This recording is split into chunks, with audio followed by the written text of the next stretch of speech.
to another episode of the Daily Wisdom Words podcast, where every week we talk to folks who have stories, advice, and life hacks, all of which take you one step closer to that feeling of hope. I am your co-host, Neil Trevetti. And I'm your other co-host, Rini O'Day. And today we have with us... So lucky to be joined by licensed psychologist, Dr. McKenna, but more popularly known as Dr. Mac on social media. So, hello, welcome to our show. Welcome, Dr. Mac. Yeah. We are beyond thrilled. More than ever today in this day and age, we need people like you to weed out the BS, as you say, like of social, because there's so much information out there, and more than half of it so misleading, and people out there who, are spreading information that shouldn't be. It should be more qualified people like you. And so, this conversation is going to be so crucial to for everyone out there who's ever struggled with anything. It's really difficult to weed through. Yeah. So in other words, people, do not take advice from a woman named Shirley who has a Cracker Jack box on the wall behind her. Okay? Yeah. There you go. That sums it up. We don't have to do the episode. There you go. Yeah. It's over. Yeah, right? Yeah. So, let's get into it. Let's start. I know we read something very interesting in your bio about even growing up, you had some struggles because of family being spread out and not really, sharing their philosophy. So tell us about that. What kind of struggles were they? And were they all related to mental health? Yeah, so I grew up in Mississippi, and my family is not from Mississippi. And so there was this huge culture clash growing up between the lives that my friends had that were from that area versus me and my family growing up. And so that was the first time that I really struggled to reconcile multiple different pieces kind of happening at one time and recognizing how culture influences all of us. And growing up, I had some health issues, but it took a really long time to get diagnosed. And interestingly, now I'm the complex medical patient. And so it kind of comes full circle because I love working with therapy clients or assessment clients that have a lot more complex concerns, a lot of different things that we have to weigh. And I think part of that I learned from my dad. He's autistic. He's also a biologist. And so learning how to kind of zoom out and see a lot of different things happening at one time. That's the amazing and also very frustrating part of mental health and psychology and really social sciences in general. Yeah. How did your dad get along? I mean, ADHD really didn't come into play until the 90s? And, I mean, it had to be very difficult for your father. Yes. So we both have ADHD, and I wasn't diagnosed until I already had my PhD and all of that because it tends to look differently in women. And so, yes, very difficult for my dad. Had to study probably twice as hard as everyone else. And thankfully, he found the perfect field and job without knowing all of the diagnostic pieces. He just naturally gravitated toward what worked. He does a lot of research. He studies animals and conservation and all that stuff, and has a pretty amazing job with the feds that's very flexible and allows him to work pretty independently. So yeah, very, very difficult. And things make more sense now for him and me too. So you didn't know you had ADHD until after you got your degrees? Yes. So it was also complicated because some of the medical things that I have cause similar cognitive issues or issues with executive functioning, like planning and organizing. And so it was really difficult to tease apart, is this ADHD separately that's always been there, or is this a consequence of some of the medical things that also may change based on age and a lot of other things? The treatment's the same, so it's kind of semantics, but that just goes to show complexity again. Exactly. Well, you seem to be doing really well. Yeah. Oh, well, thank you. Medication helps. So, Dr. McKenna, and we probably all know the answer to this question. What do you find, what gender do you find more likely to seek out therapy?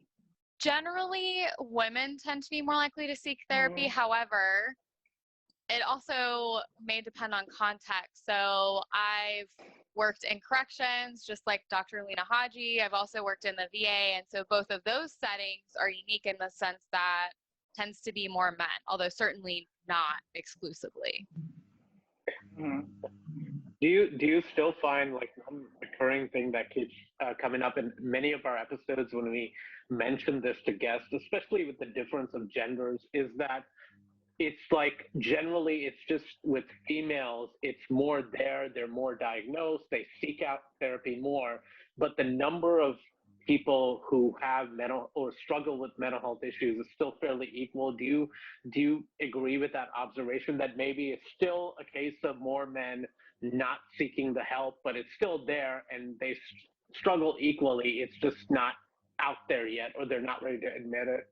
Yeah, that's a really good question, because that's difficult to measure and research, obviously, because if you're not seeking help, then we're not getting the full picture. So it's probably a mix of both, although there are some diagnoses that pop up more in men than women. And that also might be a bias depending on how we view things. For example, ADHD, perfect example. That tends to be the stereotype that it shows up more in boys, and that's probably still the case, but we've overlooked the differences because the inattentive type tends to be more what pops up in girls and women. And so it's not causing other people issues like the more kind of hyperactive stereotyped picture that we have of ADHD. And if we look at depression, for example, it's much more likely to look differently for men, particularly Black men, for example, than kind of the stereotypical picture. I'm trying to remember what antidepressant, I think it was Zoloft, the commercials back in the day with like the bouncy circle and everyth's just sad and tearful. Yes. Yeah, that's not the case for everyone. So definitely there are some that tend to pop up more with women than men, but that is an important piece that we have to keep in mind, is that men are less likely to seek out therapy, although more likely now than probably ever before. So it'll be interesting to see how that plays out in the next 5 to 10 years. What are some of the most significant cultural differences you notice when helping those clients in that category, whether they're of color, whether something that doesn't fall within the majority? Yeah, that's a really good question. So more of my research history focuses on disparities in both the medical system and mental health system. So the way that this field developed, just like the medical field in the United States, was built for white, straight, cisgender people and people that typically can afford these services. And so there are a lot of really important aspects that are missed. So the way that people present, for example, so still, we've talked about this for decades now, but Black clients are disproportionately diagnosed with psychotic disorders, for example, schizophrenia. and they're underdiagnosed for some really important things like mood disorders, because depression may look different. Also eating disorders, because the picture we have in our mind about eating disorders is a middle-class white woman.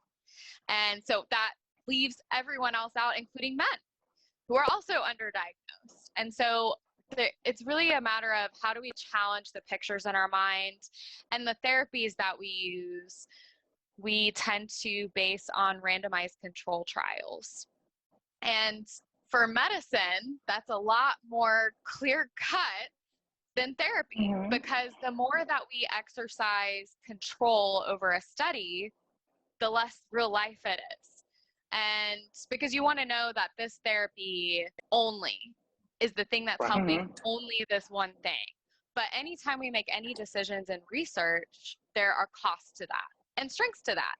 And so the cost to that inevitably is that we're losing out on the complexity, the real life aspects. And so a lot of these therapies are based on essentially cognitive therapies, where we are either challenging the thoughts that we have, finding a way to accept them in other ways. There's a focus on how we interpret things that happen to us as ultimately the issue that we have. And for a lot of people, okay, that might play a role, but if that's the only thing that I'm focusing on as the therapist, that's dismissing all of these external factors playing a role. I mean, COVID is the perfect kind of universal example. You could have been doing perfect self-care, all of these things, and still experiencing a lot of distress, or like feeling depressed or stressed out. And so if we're just kind of saying, okay, we need to give you these coping skills, that's great for kind of these internal barriers that we face, but then that totally disregards and invalidates all COVID, for example, and all these other things at play. And so it really begins in the way that people come into therapy, but also on our end, the way that we kind of put the puzzle pieces together and the way that we address therapy. And so, for example, Black clients are much more likely to end therapy early on their end. And we're quick to kind of say, oh, it's because of stigma. Well, is it stigma, or are we not doing our job? And the biggest piece is we're not asking these questions that are really important. So I'm happy to work with all kinds of populations, but I'm also white. And so someone may not want to work with me as a therapist. And if they do, I have to address that. And it may not be relevant, but I have to check to make sure, just in case it is. So that's a long-winded answer of some of the kind of important pieces. In this day and age of social media, there's this constant pressure for everyone to like sort of promote themselves, right? We need to promote our. Check us out. We'll make you well. We'll do this, especially from people who are not as qualified as you are, who are starting treatments and all these things. And so it's so refreshing to hear someone in your position talk about those kind of struggles and those kind of conflicts. Plus, I think that with social media and the different minority categories we have, I think that the one good thing is there are wonderful therapists, psychologists, whatever, on social media. So they're starting to see it's okay. I'm glad you brought that up too, because I don't know if you follow Dr. Brain, aka Dr. Ben Ryan, on Instagram or TikTok.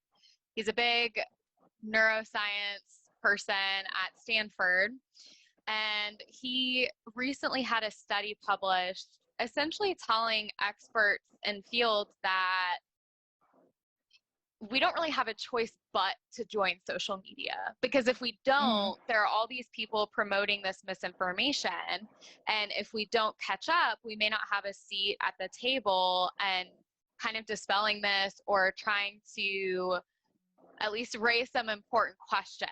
And so yeah, you both bring up a really good point about social media, and it brings me back to that paper. Anytime I'm feeling really frustrated on both sides, It's therapists that frustrate me. It's influencers that frustrate me. Everyone frustrates me. And so anytime I'm feeling frustrated, I go back to that piece because there is complexity missing on multiple sides of the argument. Mm-hmm. Can I ask you a weird question? I love weird questions. Okay. Oh, my questions are weird.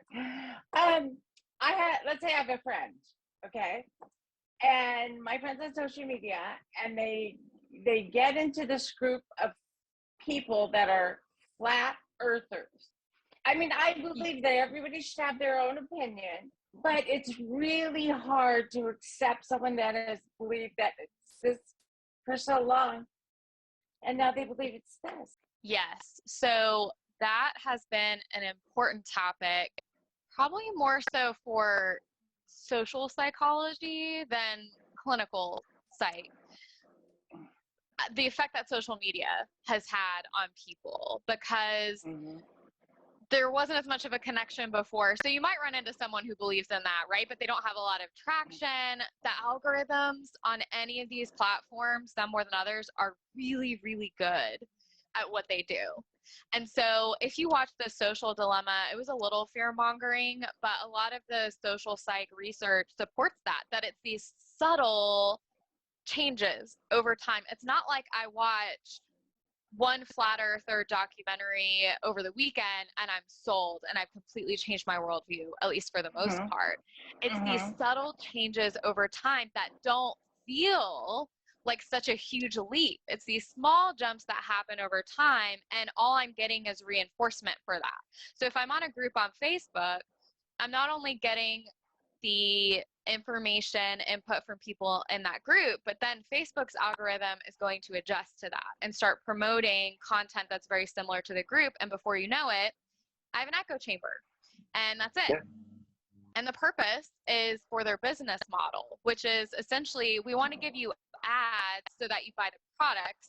Probably the intent is really just neutral in that way, but the unfortunate consequence is that now we don't have anyone kind of challenging our views in a way.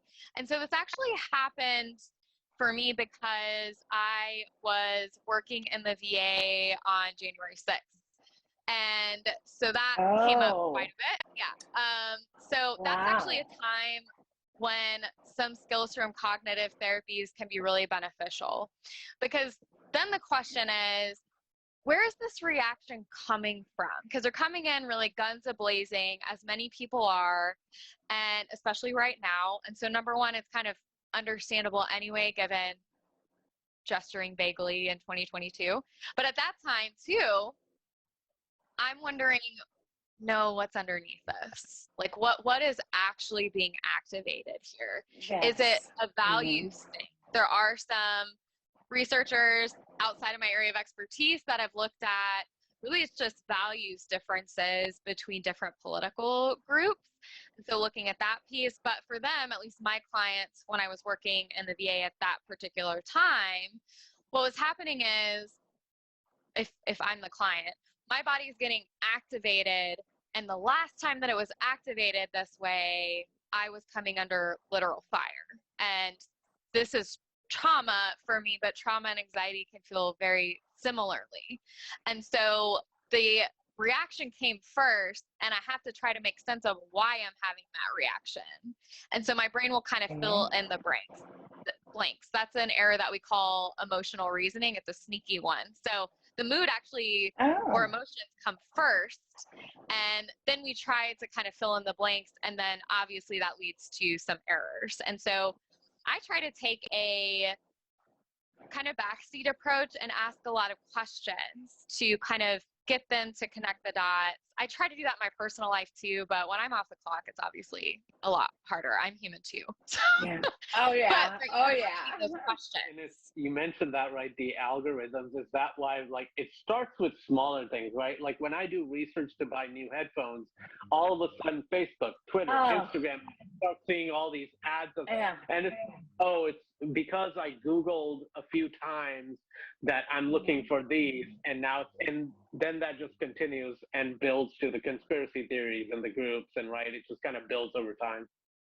Yes, and again, outside my expertise, this is more political science and political psychology, but they have definitely linked the algorithms to, in the past few years, the Pew Research Institute has found that people on kind of both sides of the political spectrum tend to be more entrenched than they used to be in their political views. And it makes sense because if I'm not intentionally going out of my way to follow certain people, all I'm hearing is this echo chamber and the slow progression to your wording.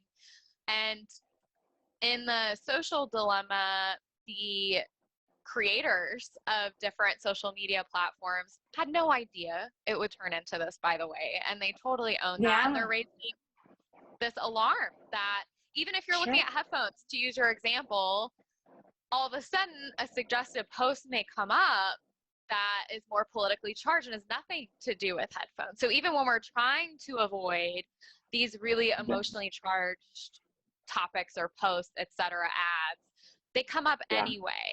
And there's also, of course, the question of who's paying for those ads and why. And again, that's way out of my area of expertise, but just kind of that lack of knowledge. We don't, when we're scrolling, we're not as vigilant about second guessing things. And I read recently that people are using social media, particularly TikTok, more for a search engine than Google because they don't want to read as much text.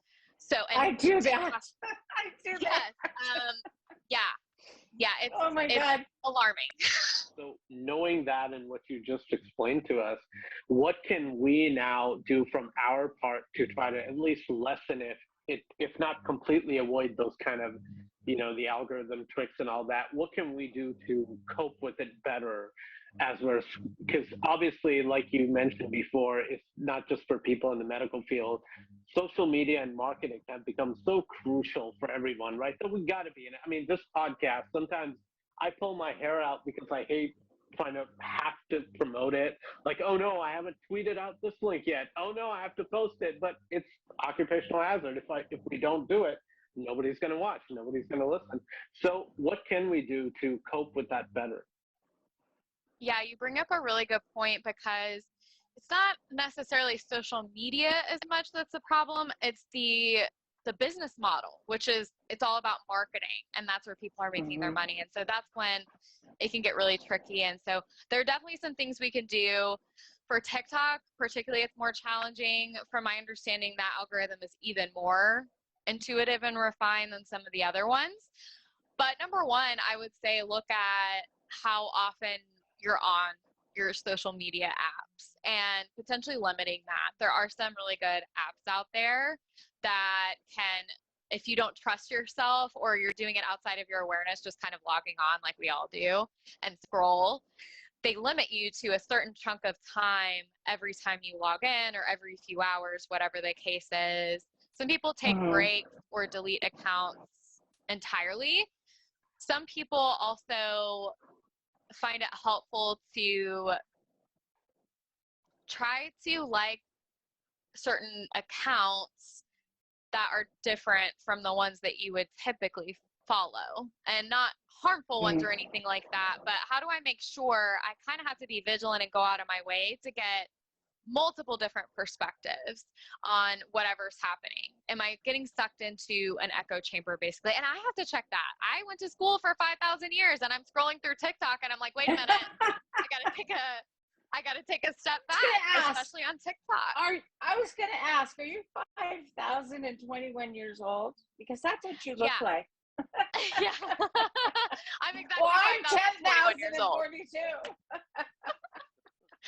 Yeah, so those are the big ones, but I would also, the content itself and the accounts. So some red flags that are pretty clear cut. If you see Dr. Lena Haji, for example, if you see myself, healthcare providers, nutrition experts, you'll see them promoting other people in the field and say, hey, this is not my area of expertise. This person is really good, because the business model doesn't matter. Like, it's not about the marketing. It's, I want to make sure you get the most complete picture as I can. So that's a big one, is looking at the credentials on their page. I think lived experience has a place on social media as well. I think the big piece is, are those people emphasizing that this is their lived experience and that there are limitations to that, just as there are limitations on the research side. So like I mentioned earlier, different therapies, there are certain people that those therapies are not going to work for, right? So how do we mention those limitations, and do the accounts recognize that they have limitations? I think is a big one, because the nice part about having the training that we do, I'm sure with some exceptions, but for the most part, we get challenged quite a bit. We know that we have to stay in our lane. I can't talk about nutrition as much or medical stuff. That's not my area. I can talk kind of broadly. I can talk about my lived experience with the diagnoses that I have, but I have to preface that. And all or nothing types of posts. So very vague, kind of trauma is everything. Everything is caused by trauma. Everything is caused by any one thing. That's an immediate red flag for me. Just very oversimplifying without acknowledging, hey, I'm on social media. This is inherently going to be oversimplified. Like Dr. Lena Haji does her Misdiagnosis Monday, and she'll immediately acknowledge, like, hey, we have limited time and space to talk about this. And that's another challenge is because there's that limited time and space, we can't really cover as much complexity. And so acknowledging that piece, I would also say, are they constantly routing you back to services that they're trying to sell you? Kind of the whole, no one else can help you except me. So buy my program, buy my book, etc.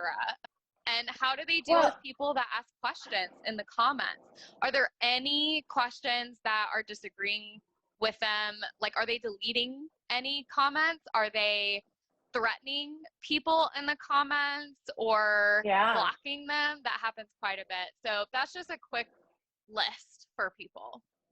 What is the biggest BS you have seen on social media? The biggest BS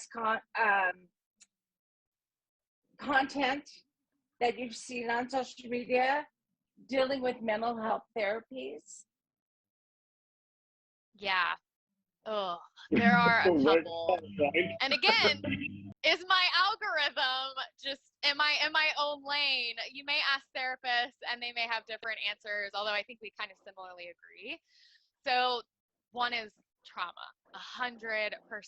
Everything is trauma now. Everything, like very quick diagnosis. Everything is ADHD. Therapists everywhere, including the places that I work, the numbers have skyrocketed for people wanting ADHD evaluations because of social media. So just these very quick kind of, if you have this, that means that you have trauma. That means that you have ADHD. That means that you're a narcissist. That's one of my personal biggest pet peeves. I was going at it with a therapist this morning on TikTok about it. And therapists that should know better, but also probably has not actually worked with narcissistic personality disorder like I have. So that's the big one, is everyone's a narcissist. That is a whole soapbox that I will save. But there are a few reasons why that's just inaccurate, very subjective, very categorical. Everyone's on a spectrum there. And also, if we're focusing on the other person and what they did to me, I'm trying to create emotional distance from them, and then I'm focusing more on them rather than me healing from whatever happened. And there's just a lot of misinformation about that. And then trauma as well, and really a lot of diagnoses, particularly with ADHD as well. There was a study that came out, I think it was earlier this year, where it was TikTok and ADHD videos, and I can't remember the number, but the percentage was just massive with misinformation about ADHD. And I think another one kind of below that, but still frustrating, is gaslighting. So when we're feeling activated in some way, if we felt that way before, maybe we were being gaslit by someone. So it feels similarly, but we're not getting that complexity, and it just becomes a whole thing. There's just really a lot of lack of self-reflection and insight when we're scrolling. And I'll include me in that. I'm human. It happens. And So yeah, gaslighting is a very specific thing. Just because someone disagrees with me or even invalidates me to some extent, that's still not gaslighting. So those are probably the biggest ones. Our producer Monday, he had a question as he was listening. He said, how do we get rid of the fact that social media causes trauma? I think he's asking that many people think, oh, it's social media that is causing all the trauma in my life, especially in the younger people.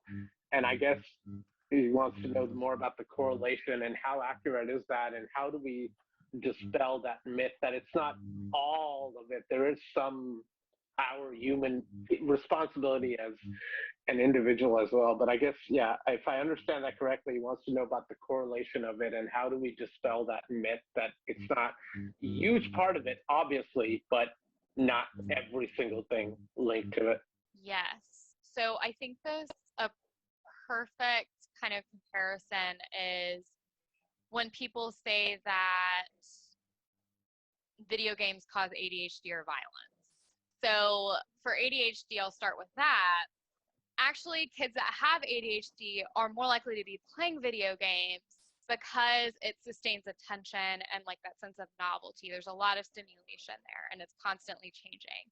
So that was like one piece that for a long time, I think I still hear it now. Oh, video games cause ADHD. No, they don't. With the violence piece, over and over again, research has shown that people that tend to play more video games, even more violent ones, are not really more likely to engage in violence. There are exceptions though. So that's where it gets really complicated. Really complicated is that there are exceptions here. And so can I differentiate social media or video games from reality? And so that gets really sticky. So there are some aspects of social media that are probably uniquely traumatizing that were not the case a generation ago. For example, cyberbullying. So back in the day, I mean, I might get physically assaulted at school, but I knew that when I got home, that's it. Like I got a break from it. So now I can't, if I'm like a high schooler, for example, or middle schooler, I can't get away from it. There's no break. It's just unrelenting for some people. And so depending on the nature of that, it might be stressful or it might actually be legitimately traumatizing. The other piece is the violence that is posted on social media, and so more access to that. So for example, if I'm in an area that has experienced a school shooting and I'm seeing this replayed, it's kind of like after 9/11 when they played the footage over and over and over and over again. I'm re-experiencing that, especially if I grew up or was in or near that area. So there's that piece as well. And it's hard to kind of get away from that because it'll pop up, it'll take off. And that's what gets a ton of views, for example.